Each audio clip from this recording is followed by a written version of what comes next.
ವೀಕ್ಷಕರೇ ನಮಸ್ಕಾರ. ನಾವಿವತ್ತು ತೂಗೇರೆ ಹೋಬಳಿ ಕಾಚೆಹಳ್ಳಿ ಗ್ರಾಮದಲ್ಲಿದ್ದೀವಿ. ಕಾಚೆಹಳ್ಳಿ ಹಲಸು ಇದಕ್ಕೆ ಭಾಳ ಹೆಸರುವಾಸಿ. ನಮ್ಮ ಅಂಬರೀಷ್ ಅಣ್ಣವ್ರು ಕರ್ಕೊಬಂದರು. ಈ ಊರಲ್ಲಿ ಎಲ್ಲಿ ನೋಡಿದ್ರು, ಯಾವ ಕಡೆ ನೋಡಿದ್ರು ಹಲಸು ಮರಗಳು ಇನ್ನೂ ಹಾಗೆ ಉಳಿಸ್ಕೊಂಡಿದ್ದಾರೆ. ಮತ್ತು ಭಾಳ ಉತ್ಕೃಷ್ಟವಾದ ತಳಿಗಳಿದ್ದಾವೆ.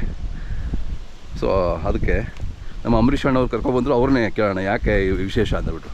ನಮಸ್ಕಾರ ಅಂಬರೀಷ್ ಅಣ್ಣ. ನಮಸ್ಕಾರ. ಈ ಗ್ರಾಮ ಮತ್ತು ಹಲಸು ಈ ಒಂದು ಅವಿನಾಭಾವ ಸಂಬಂಧದ ಬಗ್ಗೆ ಹೇಳಿ. ಖಂಡಿತ ಇವತ್ತೇನೋ ನಮ್ಮ ತೂಗೇರೆ ಹೋಬಳಿ ಕಾಚೆಹಳ್ಳಿ ಗ್ರಾಮದಲ್ಲಿ ನಾವು ಇದ್ದೀವಿ. ಇವತ್ತು ಈ ಒಂದು ಊರನ್ನ ಹಲಸು ಗ್ರಾಮ ಅಂತಾನೆ ಖ್ಯಾತಿಯನ್ನ ಪಡೆದಿರ್ತಕ್ಕಂಥದ್ದು. ಯಾಕಂದ್ರೆ ಆ ಮಟ್ಟಕ್ಕೆ ಇವತ್ತು ಈ ಒಂದು ಊರಲ್ಲಿ ಹಲಸಿನ ಮರಗಳು ನೀವೇ ನೋಡ್ಬೋದು. ಹೌದೌದು. ಪ್ರತಿ ಒಂದು ರೈತರ ಒಂದು ತೋಟದಲ್ಲಿ ಸುಮಾರು ಏನಿಲ್ಲ ಒಂದು ರೈತರ ಹತ್ರ 20 ಇಂದ 30, 40, 50, 100 ಮರವರೆಗೂ ಇದೆ ಇವತ್ತು.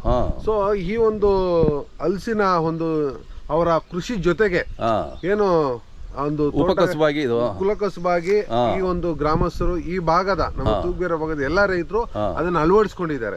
ಸೊ ಅದು ತಾತನ ಕಾಲದಿಂದ ಮುತ್ತಾತನ ಕಾಲದಿಂದ ಪರಂಪರೆನೆ ಅಂತಾನೆ ಹೇಳಬಹುದು.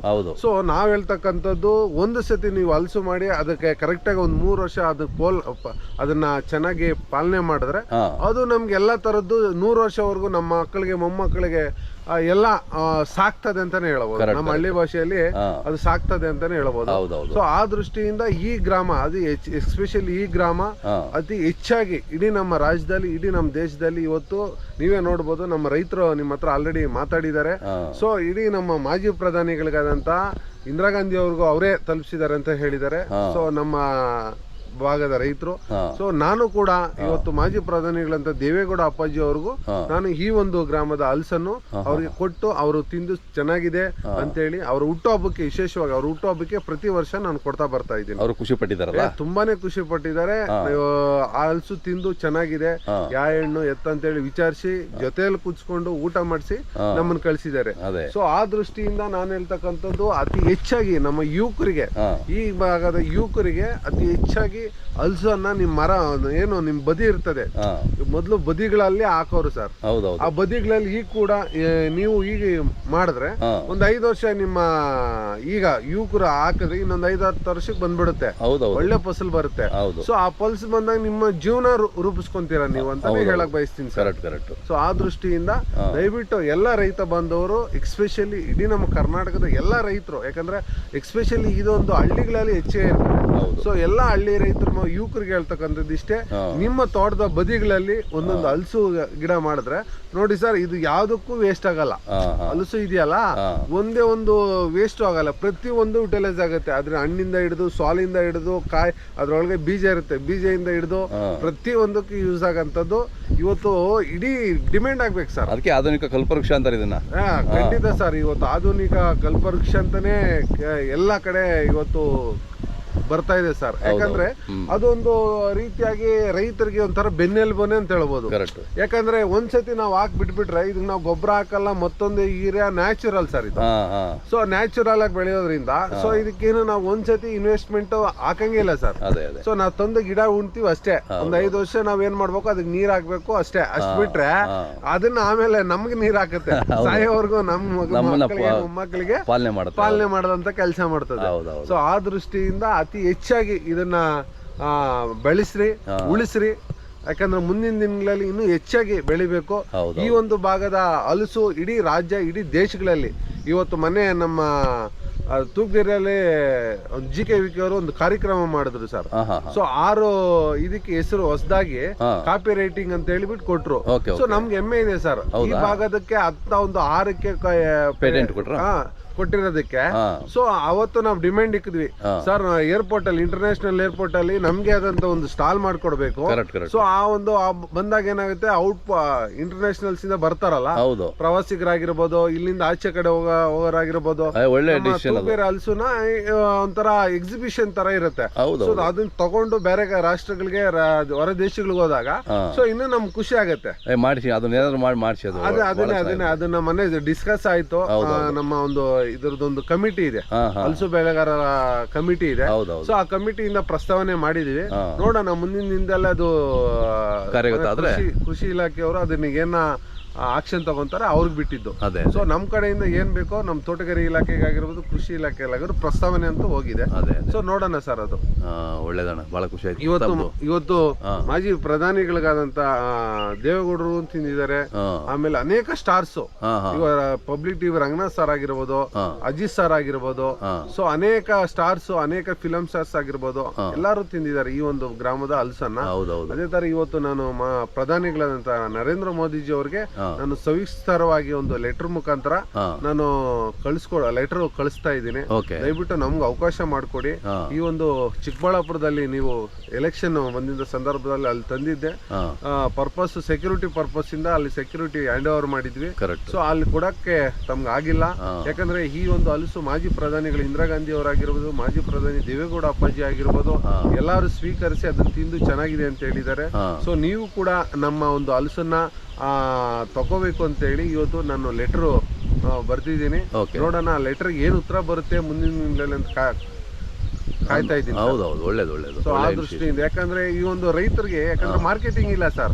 ಮಾರ್ಕೆಟಿಂಗ್ ಯಾವ ತರ ಮಾಡ್ಬೇಕು ಅಂದ್ರೆ ಇದೇ ತರ ಮಾಡ್ಬೇಕು ಸರ್. ಯಾವ್ದಾದ್ರು ಸ್ಟಾರ್ ಆಗಿರ್ಬೋದು, ಯಾವ್ದಾನ ದೊಡ್ಡ ಪೊಲಿಟಿಷಿಯನ್ ಆಗಿರ್ಬೋದು. ಸೊ ಇಂತಾಗ ಏನಾಗುತ್ತೆ, ಮಾರ್ಕೆಟಿಂಗ್ ಮಾಡಿದಾಗ ನಮ್ಮ ಹಿರಿಮೆ ನಾವೇ ಈಗ ಸರ್ಕೋಬೇಕಾಗುತ್ತೆ. ಹೌದು, ಯಾಕಂದ್ರೆ ಈ ಸರ್ಕಾರದ ಕೂಡತಿನೂ ಇದನ್ನ ಪ್ರಮೋಷನ್ ಮಾಡಲ್ಲ ಸರ್. ಈಗ ಒಳ್ಳೆ ಪ್ರಮೋಷನ್ ಟಿವಿಗಳಲ್ಲಿ ಅಡ್ವರ್ಟೈಸ್ಮೆಂಟ್ ಕೊಟ್ಟಾಗ ಏನಾಗುತ್ತೆ, ಡಿಮ್ಯಾಂಡ್ ಆಗುತ್ತೆ. ಡಿಮ್ಯಾಂಡ್ ಆಗುತ್ತೆ. 100 ರೂಪಾಯಿ ಅಲ್ಲ, 50 ರೂಪಾಯಿ ರೈತರಿಗೆ ಜಾಸ್ತಿ ಆದ್ರೆ ರೈತರಿಗೆ ಜಾಸ್ತಿ ಆಗೋದು ಸರ್. ಯಾರು ವ್ಯಾಪಾರಸ್ಥರಿಗೆ ಜಾಸ್ತಿ ಆಗಲ್ಲ. ಸೊ ಆ ದೃಷ್ಟಿಯಿಂದ ದಯವಿಟ್ಟು ಎಲ್ಲರೂ ನಾನು ಹೇಳ್ತಕ್ಕಂಥದ್ದು ಇಷ್ಟ, ಅತಿ ಹೆಚ್ಚಾಗಿ ಶೇರ್ಗಳು ಮಾಡಿ, ಅತಿ ಹೆಚ್ಚಾಗಿ ನಿಮ್ಗೆ ಗೊತ್ತಿರ್ತಕ್ಕಂಥವ್ರಿಗೆ ಹೋಗಿ ನಾನೇ ಮಾಡ್ಬೇಕು ಅನ್ನೋದೇನಿಲ್ಲ. ಯಾರು ಬೇಕಾದ್ರೂ ಹೋಗಿ ಸ್ಟಾರ್ಗಳಾಗಿರ್ಬೋದು, ಫಿಲಂ ಸ್ಟಾರ್ಗಾಗಿರ್ಬೋದು, ರಾಜಕಾರಣಿಗಳಾಗಿರ್ಬೋದು, ಕ್ರಿಕೆಟ್ ಸ್ಟಾರ್ಸ್ಗಳಾಗಿರ್ಬೋದು, ಎಲ್ಲಾರ್ಗು ಕೊಟ್ಟಾಗ ಏನಾಗುತ್ತಂದ್ರೆ ಆ ಒಂದು ಹಲಸಿನ ಬೆಲೆ ಹೆಚ್ಚಾಗುತ್ತೆ ಸರ್. ಹೆಚ್ಚಾದಾಗ ಏನಾಗುತ್ತೆ, ಆಟೋಮೆಟಿಕ್ ಆಗಿ ನಮ್ಮ ರೈತರಿಗೆ ಸಂತಸ ಆಗುತ್ತೆ. ಬ್ರ್ಯಾಂಡ್ ವ್ಯಾಲ್ಯೂ ಬರ್ಬೇಕು, ಬ್ರ್ಯಾಂಡ್ ಕ್ರಿಯೇಟ್ ಮಾಡ್ಬೇಕು ಸರ್. ಹಲಸು ಅನ್ನೋದೇ ಒಂದು ಬ್ರ್ಯಾಂಡ್ ಕ್ರಿಯೇಟ್ ಆಗ್ಬೇಕು. ಹಲಸು ಈ ದೊಡ್ಡಬಳ್ಳಾಪುರ ತೂಗ್ಬೇರೆ ಹಲಸು ಅನ್ನೋದೇ ಒಂದು ಬ್ರ್ಯಾಂಡ್ ಆಗ್ಬೇಕು. ಕಾಚಳ್ಳಿ ಅನ್ನೋದೇ ಒಂದು ಬ್ರ್ಯಾಂಡ್ ಆಗ್ಬೇಕು. ನನ್ನ ಆಸೆ ಅಷ್ಟೇ ಸರ್. ಸೊ ಆ ದೃಷ್ಟಿಯಿಂದ ನಾನು ಹೇಳ್ತಕ್ಕಂಥದ್ದು ಅತಿ ಹೆಚ್ಚಾಗಿ ಎಲ್ಲೇ ಹೋಗ್ಲಿ ನಮ್ಮ ತೂಗ್ಬೇರೆ ಹಲಸು ಬಗ್ಗೆ ಪ್ರಸ್ತಾವನೆ ಮಾಡಿ ಅತಿ ಹೆಚ್ಚಾಗಿ ರೀಚ್ ಆಗುತ್ತೆ. ಯಾಕಂದ್ರೆ ಇದು ಟೇಸ್ಟ್ ಹಂಗೆ ಇರುತ್ತೆ. ನೀವು ನೋಡ್ಬೋದು, ನಮ್ಮ ರೈತರೆಲ್ಲ ಹೇಳಿದಾರೆ ಸರ್ ವಿಡಿಯೋ ಮುಖಾಂತರ. ಈ ಒಂದು ಕೆಂಪು ಮಣ್ಣು ಇದೆಯಲ್ಲ, ಅದು ಬೇರೆ ಎಕ್ಸ್ಪೆಷಲ್ ನಂದಿ ನಿಯರೆಸ್ಟ್ ಇರೋದ್ರಿಂದ ಇದು ಉತ್ತರ ಪಿನಾಕಿ ನದಿ ಇರುತ್ತೆ ಸರ್ ಈ ಭಾಗದ. ಸೊ ಆ ದೃಷ್ಟಿಯಿಂದ ಎಲ್ಲಾ ತರದ್ದು ಈ ಮಣ್ಣಿನ ಆ ಶಕ್ತಿ ಇರೋದ್ರಿಂದ ಆ ತರ ಟೇಸ್ಟ್ ಇರೋದು, ಟೇಸ್ಟ್ ಇದೆ ಸರ್. ಹೌದು, ಬಹಳ ಹೆಸರುವಾಸಿ ಬಿಡಿ ಈ ಕಡೆದು. ಹೌದು, ಇಲ್ಲೇ ಬರೋ ಒಂದು ಉತ್ಕೃಷ್ಟತೆ ಹೌದು, ಬೇರೆ ಕಡೆ ಕಷ್ಟ ಸರ್. ಹೌದು. ಸೊ ಆ ದೃಷ್ಟಿಯಿಂದ ನಾನು ಮನವಿ ಮಾಡ್ಕೊಂತ ಇದ್ದೀನಿ, ದಯವಿಟ್ಟು ಎಲ್ಲ ಯುವ ರೈತರು, ಎಸ್ಪೆಷಲಿ ಇಡೀ ನಮ್ಮ ರಾಜ್ಯದ ಎಲ್ಲಾ ಹಳ್ಳಿ ರೈತರು ಮಕ್ಕಳು, ಯುವ ರೈತರು ಅತಿ ಹೆಚ್ಚಾಗಿ ಹಲಸನ್ನು ನೆಟ್ರಿ ನಾಳೆ ದಿನ ನಿಮ್ಗೆ ನಿಮ್ಮ ಪೀಳಿಗೆಗೆ ಅದನ್ನ ಒಂದು ಒಳ್ಳೆ ರೀತಿಯಾಗಿ ಆಗುತ್ತೆ ಅಂತಾನೆ ಹೇಳ್ಬೋದು ಸರ್. ಕರೆಕ್ಟ್.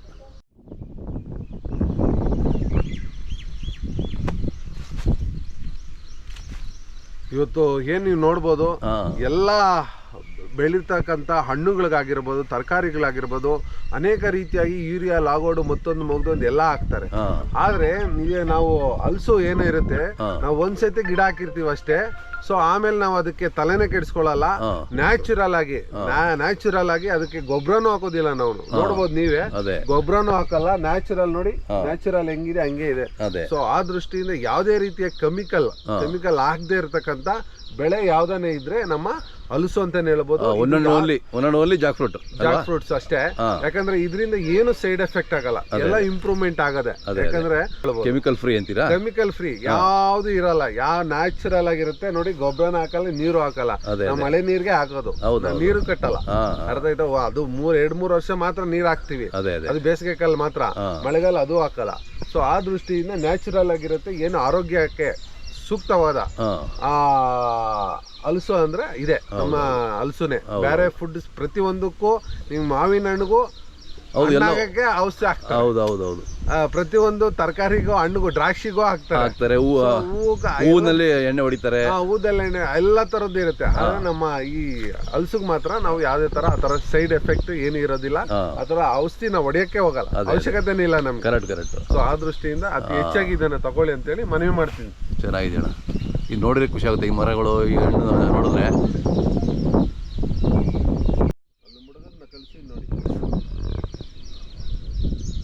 ಆಯ್ತು, ಕಳಿಸ್ತೀನಿ ನೋಡೋಣ, ನಂಬರ್ ಕಳಿಸ್ತೀನಿ. ಹಂಗೆ ಲೈನಲ್ಲಿ ಇರೋ ಅವ್ನ ಪ್ರಕಾರ ಲೈನಲ್ಲಿ ಹೇಳ್ಬಿಡ್ತೀನಿ.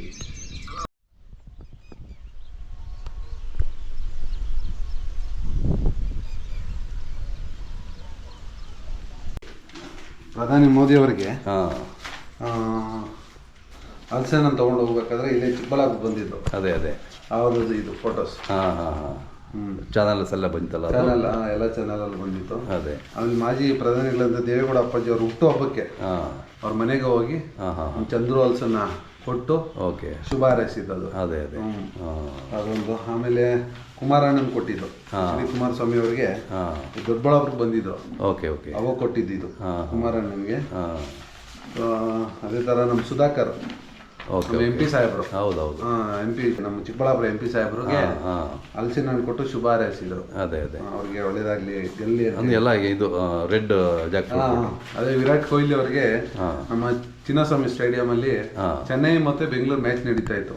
ಒಂಥರ ನಮ್ಗೆ ಚೆನ್ನೈ ನಮ್ ಬೆಂಗಳೂರು ಅಂದ್ರೆ ಒಂಥರ ಪಾಕಿಸ್ತಾನ ಇಂಡಿಯಾ ಇದ್ದಂಗೆ. ಸೊ ಆ ತರ ಒಂದು ಟೀಮ್ ಅವತ್ತು ನಾನು ತಗೊಂಡೋದಾಗ ಅವತ್ತು ಮ್ಯಾಚ್ ವಿನ್ ಆಯ್ತು.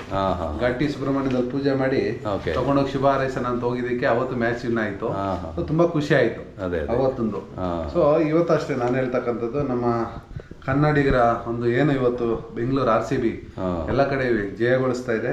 ಅದು ಜಯಗೊಳಿಸ್ಲಿ ಅಂತ ಹೇಳಿ ನಿಮ್ಮ ಚಾನಲ್ ಮುಖಾಂತರ ಶುಭಾಚಾರ ಹಾರೈಸ್ತೇನೆ. ಯಾಕಂದ್ರೆ ರಾಜ್ಯದ ಪ್ರತಿಯೊಬ್ಬ ಹಳ್ಳಿ ರೈತರಿಗೆ ಒಂದು ಬೆಂಬಲ RCBಗೆ ಇವತ್ತು ಇರುತ್ತೆ ಅಂತ ಹೇಳ್ತಿದ್ದೀನಿ. ಒಳ್ಳೇದಾಗ್ಲಿ. RCB ಈ ಸತಿ 100% ವಿನ್ ಆಗುತ್ತೆ. ಆ ತಾಯಿ ಘಾಟಿ ಸುಬ್ರಹ್ಮಣ್ಯ ಸ್ವಾಮಿಯಲ್ಲಿ ವಿಶೇಷವಾಗಿ ಪೂಜೆನೂ ಮಾಡ್ತೀವಿ ಫೈನಲ್ ದಿನ. ಹಾಗೆ ಆಶೀರ್ವಾದ ಇರ್ತದೆ. ಯಾಕಂದ್ರೆ ಈ ಭಾಗದ ಅತಿ ಹೆಚ್ಚಾಗಿ KL ರಾಹುಲ್ ಅವರು ಬಂದಿದ್ದಾರೆ. ಸೊ ಅನೇಕ ಕ್ರಿಕೆಟ್ ಅಭಿಮಾನಿಗಳು ಅಲ್ಲಿಗೆ ಬಂದಿದ್ದಾರೆ. ಸ್ಟಾರ್ಸ್ ಎಲ್ಲ ಬಂದಿದ್ದಾರೆ.